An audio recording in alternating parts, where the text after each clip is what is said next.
the way students spend maximum time in the classroom, and there in the classroom they learn skills, they learn different other strengths. We the teachers also project and showcase our strengths and skills in the classroom. Outside the classroom, we have our degrees with us, but inside the classroom, we have our performance. So that is our performance point.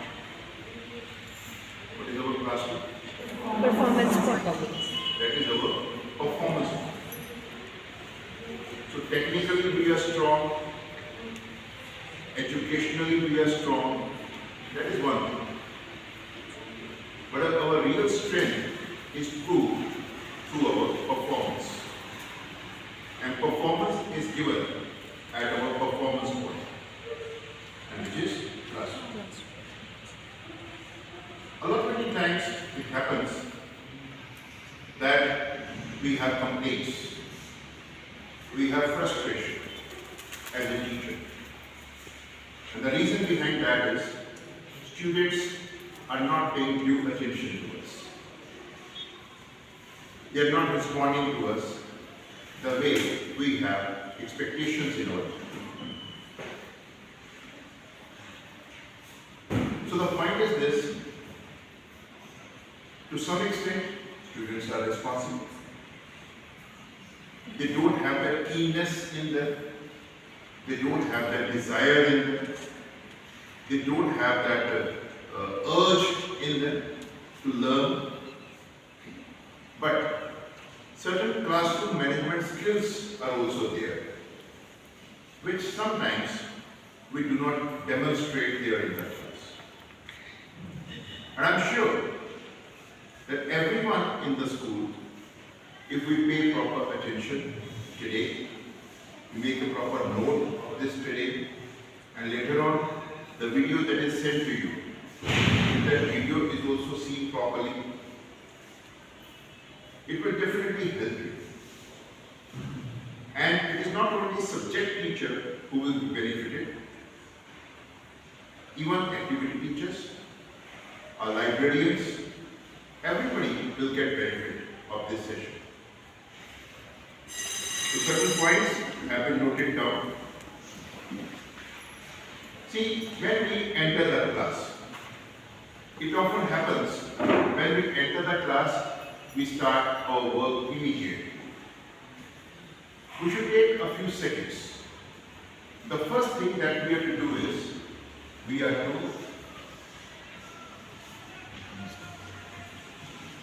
observe, enter the class, see what everyone in the class is doing, how everyone in the class is settled, how everyone in the class is behaving. Observe for a few seconds. So after observing, next is instruct. Everything will not be there in the class as per your expectations. Somebody is still talking, is not acknowledging your presence. Somebody is still busy looking outside. Somebody is still standing. Somebody is still standing beside somebody else. So this is not the proper classroom environment. Proper classroom environment is there when everybody is sitting the way you expect the child to sit. When everything is as per your expectations, then you have the proper ambience of the classroom. Till then, your job is that you are to observe, and then without losing your balance, without rushing and running here and there, stay at your position This is your position, close to writing book, on the right side of the writing book. That is the right position of every teacher in the class. You don't need to go to any student's point. You need to draw, engage everybody's attention. From your point, you need to instruct without losing your temper, without losing your balance, without shouting. Sit properly, pay attention. Right? Settle down and pay attention. So observe and then instruct. Okay? Instruction is important. Without instruction, don't expect things will happen on their own. If everybody settles down on his own, fine. But if students don't settle down on their own, you need to instruct. Next is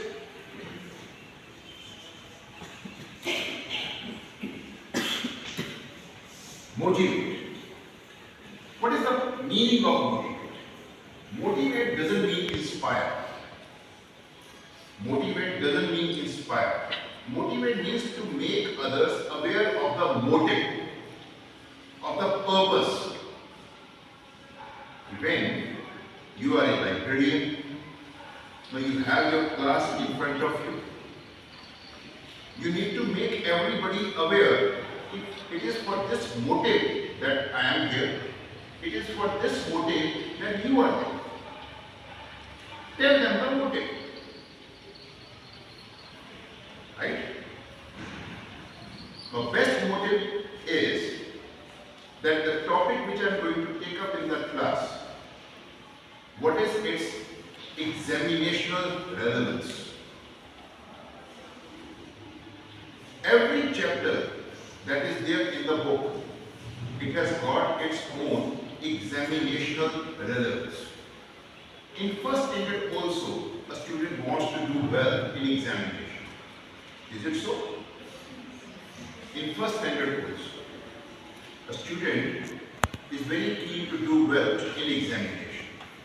If we tell the child, in case you pay attention, and then the chapter that I am going to teach, the concept that I am going to explain right now, okay? If you understand it properly, in examination you will get these many marks. 5 marks, 4 marks, 3 marks, 8 marks, 6 marks. So do you want 5 marks in the examination? Means if the paper is of 100 marks, so 5%.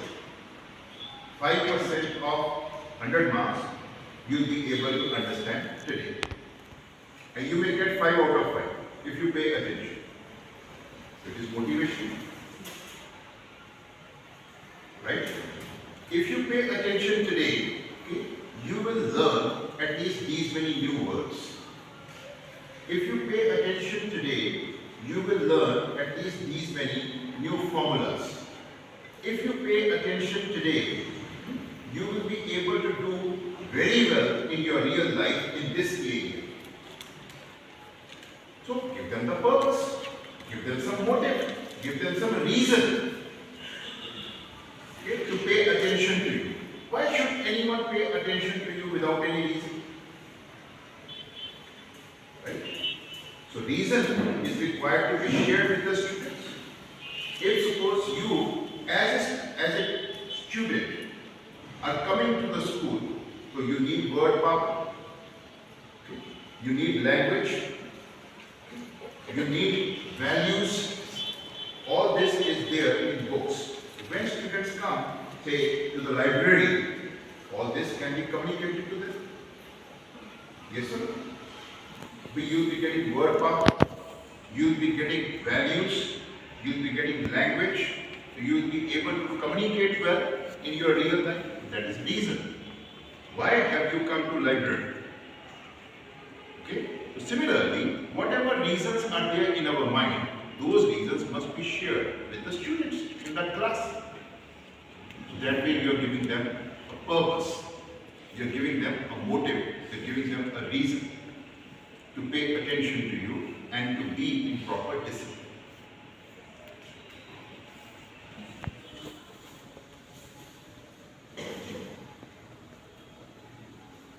You have come to the class with proper preparation. So it is important, when you have come to the class with proper preparation, you should project your preparation. So the best way to project your preparation is to conduct a strong recapitulation.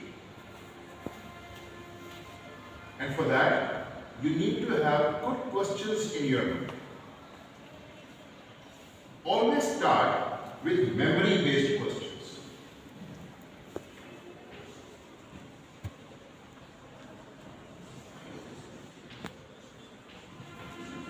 Memory-based questions.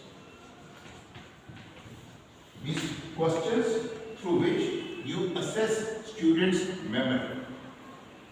That yesterday this work was done in the class. Okay? They did some revision. Up to what extent do they remember? You ask somebody the formula. So if somebody has learned the formula, if somebody has memorized the formula, so he will be able to answer your question. The question is about the place that was visited by someone. Is a memory-based question. So, memory-based questions. Then, raise a few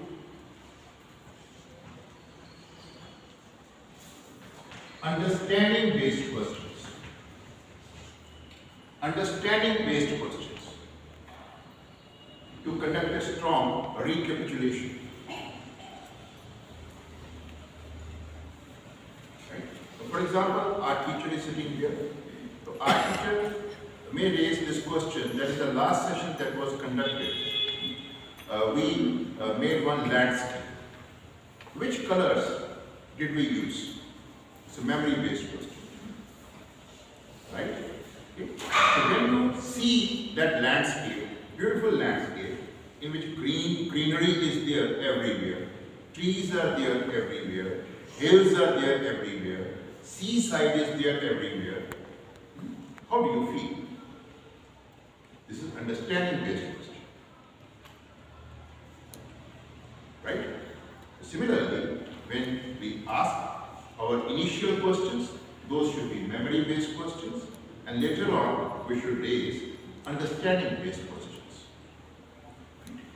It is not essential that recapitulation is always question-answer oriented. Recapitulation may be reading oriented.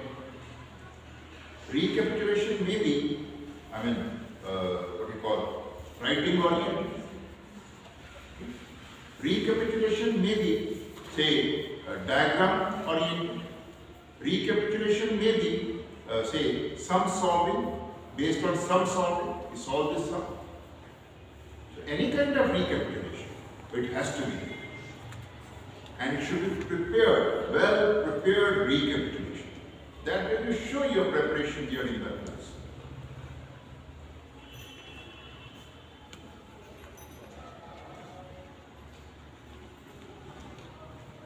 In every class, if such students are there who are a bit naughty students, who often disturb the teachers. Okay? When you enter the class, ensure that all of them are visible to you. They should not be hiding themselves. They should not be sitting at a point where there is any possibility that they may keep themselves hidden behind some other student. Okay? If they are sitting at any such point, you may tell them, please get up and sit here. It is not essential that you need to make them sit on the first bench. Okay? You may tell them, no, don't sit there, come and sit here. So whichever such students are there, you need to ensure their proper visibility during your teaching session. Their proper visibility during your teaching session. Okay, so when you observe, when you enter that class, you observe, so and you find that this is the student who often creates indiscipline. Okay? So if he is sitting at a point which is not visible to you, okay, please make him stand and tell him to sit at some other point. In classroom, everything should be as per your comfort, as per your convenience, so that there may not be any kind of unnecessary hindrance during your teaching spell.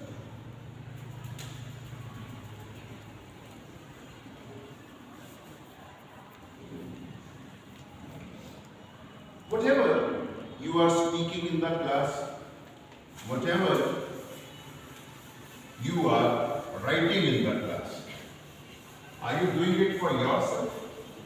Yes, teachers? No, sir. Then for whom are we doing that? For the students. Whatever we are speaking, whatever we are writing, whatever we are dictating, that we are doing for the Students. right. Therefore, it is important that when you are speaking, whichever key points you are speaking in the class, those are to be noted down by the students. You need to tell them to note down. Very often it happens, teacher is speaking, students don't have notebooks in front of them. They have books, but they don't have notebooks in front of them. There are n number of points which are supposed to be noted down by the students, compulsorily on priority basis. But somehow we don't tell them and they don't note down. They miss that. Okay? So instruction is very important.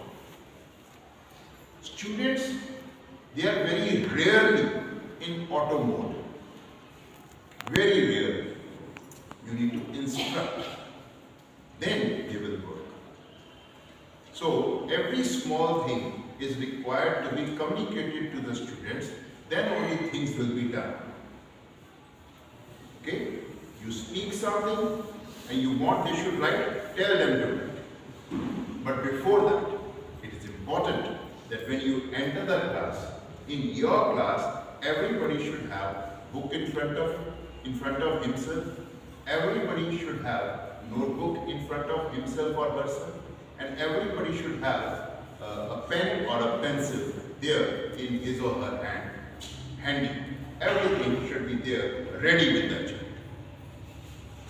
Okay? Before we start teaching, this is required to be ensured by every teacher. You may be a computer teacher, you may be an art teacher, you may be a librarian. Okay? When a student is there, the student is supposed to have book, student is supposed to have notebook, student is supposed to have, pen or pencil ready with him or her.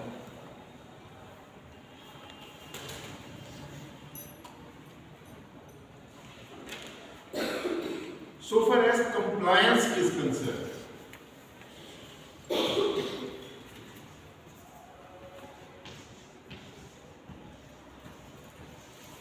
compliance. Compliance means you tell something and you expect, now it should be done by the students. That is called compliance. The compliance will be possible only after receiving instruction from yours. Sometimes what happens, we instruct, but students don't comply. They don't listen to you. You need to put your foot down. Means it is not this, once you have told somebody to do something and you expect, it will be done by him. If it is not done, you need to ensure it is done. Okay? So do it now. That has to be a guiding principle for every teacher. Instruction that has been given is required to be followed or is required to be complied with by the student. He is supposed to comply with everything that is communicated to him or her by the teacher. And whichever instruction is given to a student, it has to be given to the students after giving it its considerable thought. It should not be a needless instruction. It should not be a thoughtless instruction. It should be a thoughtful instruction, which is given with a great sense of, with a great degree of responsibility. So that student later on may not say, I did something wrong because I was instructed by the teachers. The teacher needs to take responsibility of everything. Okay? But whatever is correct and it is required to be done by the student, it has to be done. And that is required to be ensured. Okay? That is also very essential for proper classroom management. It is not this, suppose madam is on round, I am on round, some coordinator madam is on round, and then she says, what this child is doing, मैंने तो इसको कहा था इसने किया ही नहीं. That means you don't ensure. That is a sign of weakness. You need to ensure. आप इसको confirm करें कि जो आपने कहा कर रहा है कि नहीं कर रहा है. नहीं कर रहा तो responsibility does not rest with him. Responsibility rests with you. Why is he not doing the way he has been told? Tomorrow when he fails, will he take responsibility or responsibility will be there with the teacher? The teacher? You will not take responsibility. Everybody will say, if child was not disciplined, he was supposed to be made disciplined. And who is to make him disciplined?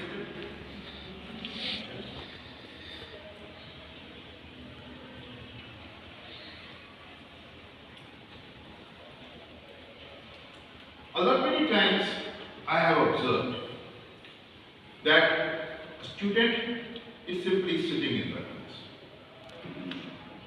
He is sitting quietly.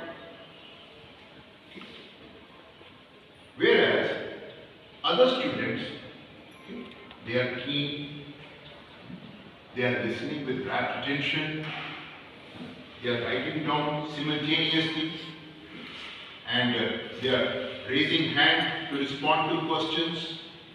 So what are they? They are visibly busy. They are visibly busy. Why is it so that only a few students are visibly busy? Everybody should be visibly busy. Right? So, everybody should be writing, everybody should be reading with finger on the book, okay? Everybody should be looking at the teacher, everybody should be raising hand to respond to questions, everybody should be raising hand to ask questions,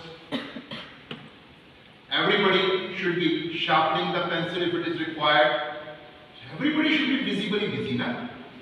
There are multiple activities which are to be done by the students in the class, isn't it? Okay, they are supposed to listen. They are supposed to say, look at the board. They are supposed to look at the teacher. They are supposed to look at the student who is answering a question. Okay. So, if suppose somebody is not looking at the student who is answering a question, we need to draw the attention of the student towards that side. Children, pay attention to her. Listen to her. You also, please pay attention to her, listen to her. She is speaking something very important. This habit is to be developed in the students. Everybody should be visibly busy. Everybody in the class should be visibly busy. Everybody should be doing something which is expected of him or her. This is not something that is expected of him or her. If people are sitting like this, or people are sitting like this is not expected. Giggling, chuckling, laughing, sneering, this is not expected. If it is there, because we are not paying attention. Right? So proper classroom management means everybody should be visibly busy in those activities which are classroom or learning oriented activities, which which are classroom-oriented activities or learning-oriented activities. Smiling needlessly, sneering needlessly, making mockery unnecessarily, these are not classroom-oriented activities or learning-oriented activities.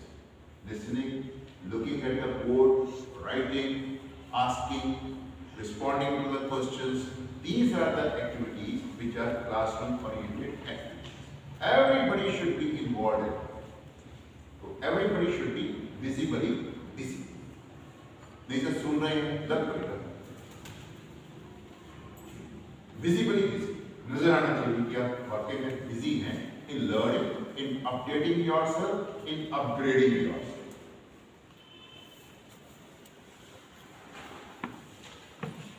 You see, this is also very important. Whatever is being taught in the class, we relate the same with real life. Of the students, this you may add, everything is required to be related or connected with the real life of the students. Very important. Then only everybody will feel motivated, everybody will get interest in that. So please make sure all this is done.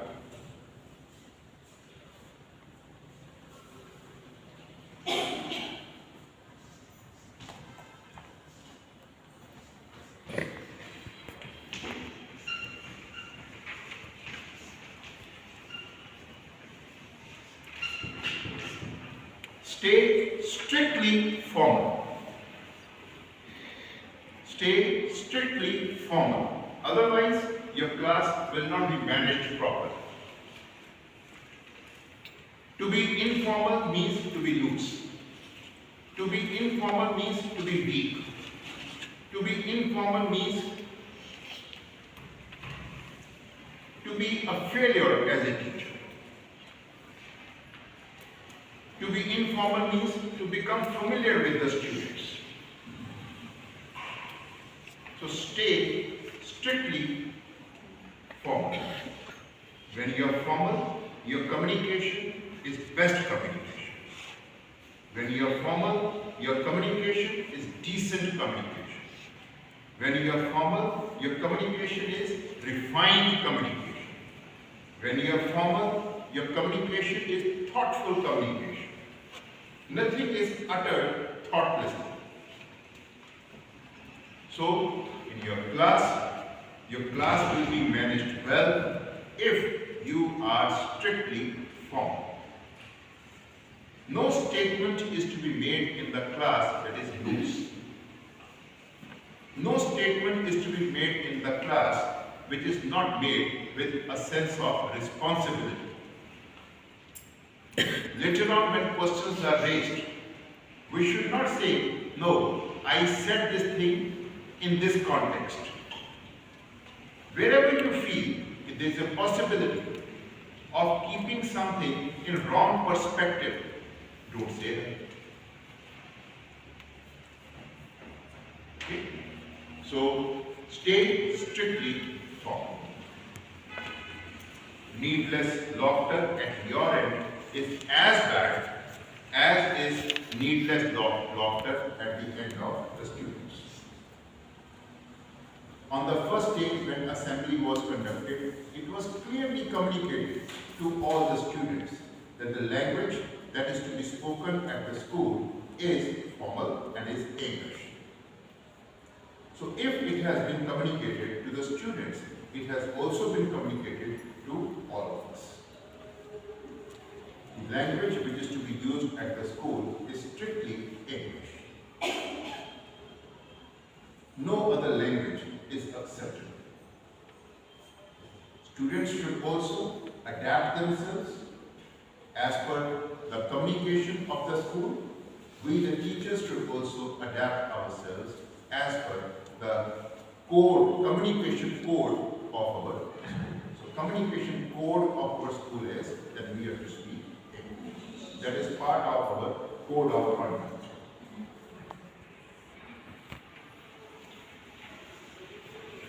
the way I said that language is important.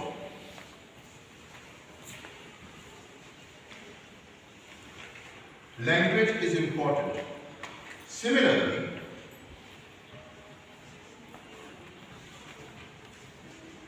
body language is important. Language and body language are equally important.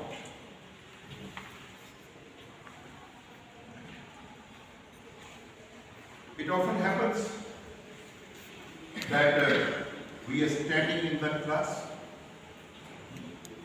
While standing in the class, if I have a wall behind me and I keep my foot, say, on the wall, and I am reclining against the wall, it is loose and weak classroom posture.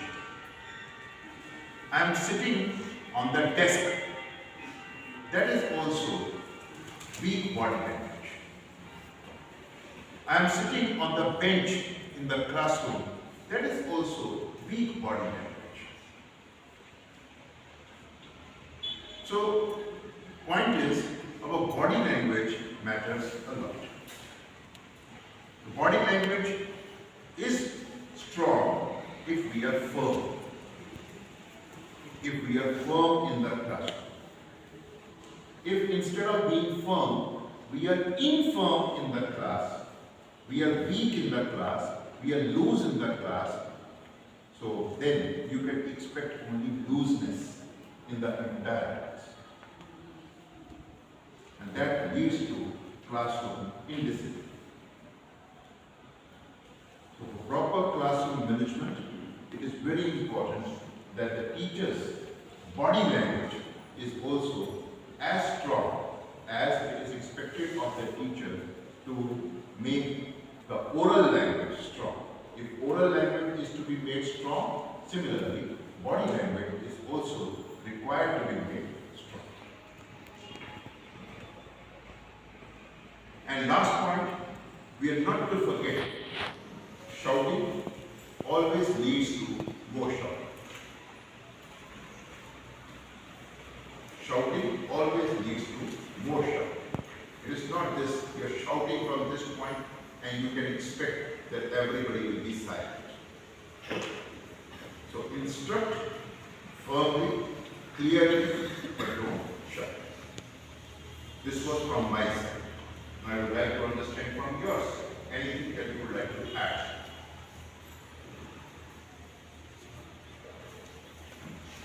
Yes, please. In order to manage our class well, anything that you would like to add. Okay? Or any kind of situation that you face in the class and you want me that I should share something regarding that, which I might have omitted during this talk.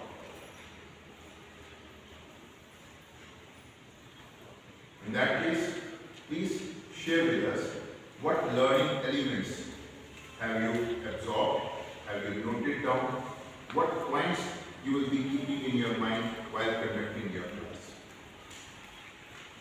where there will be no deviation.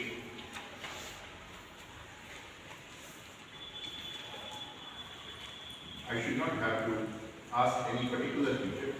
Please? Yes? Fatima?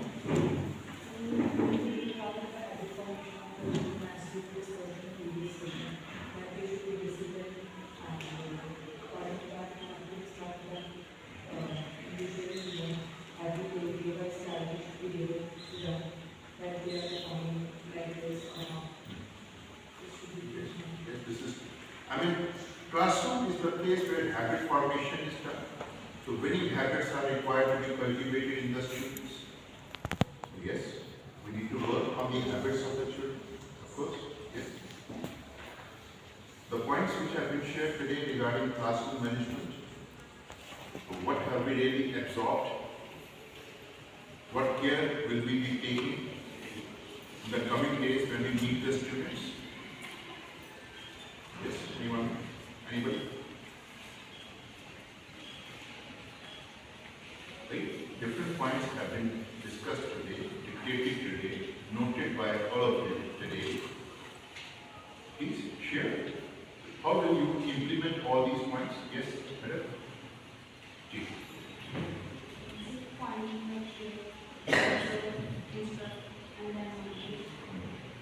So how will we do this? So like when we had the class, we observe them, they have more in a disciplined manner. We will instruct them to first of all sit down and calm down. And then we will instruct them, like without losing of a balance, we will instruct them to stand up, sit down. And then we will before starting our teaching, we will motivate about the topic we are going to teach them. So we will motivate them that this thing we are going to do, we do it. And so this is examination. So examinational relevance of the topic is to be shared with the students. That is very important. This we should mention in our lesson plan also. The examinational relevance of the topic. We will do the recapitulation. So recapitulation. That should be very smartly done. So we will start with the memory-based question and then understanding based, and in this recapitulation we can add reading, writing, we can So that is up to us. That today I am to assess reading of the children, or today I am to assess writing of the children, today I am to assess memory of the children, today I am to assess their ability to draw diagram. That is up to us. Yes. so naughty students should be visible in the class. So we will first, after entering the class, we will make them sit on the separate place so here we can see. Which is easily visible to us. Okay. Good, madam. Let others also speak something. Yes. Give us, please. So there are so many points, but if we talk about communication, then it should be clear and every point and every topic should be clear to the students. Like pronunciation, accent, it should be clear to all of us. First of all, if we understand that word, we pronounce it correctly, then the students will able to learn it in a proper way. Very nice. So you see, our madam, she has shared a valid point that whatever we are speaking in that class, that should be clearly articulated. Okay. Articulation matters a lot. Sometimes what happens, we speak something, but it is not clearly spoken. So when things are not clearly spoken by the teacher, they are misconstrued by the students. They are misunderstood by the students. So clear communication, proper articulation of the words is very important. This point was discussed today also, that whatever we are speaking in that class, that we are not speaking for ourselves, that we are speaking for the students. So it is important therefore that whatever we are speaking, that should be correctly spoken, okay? That should be pronounced correctly, and sentence structure also should be correct. Sometimes our pronunciation is correct. So if pronunciation is correct, along with that, it is equally important that sentence structure is also correct.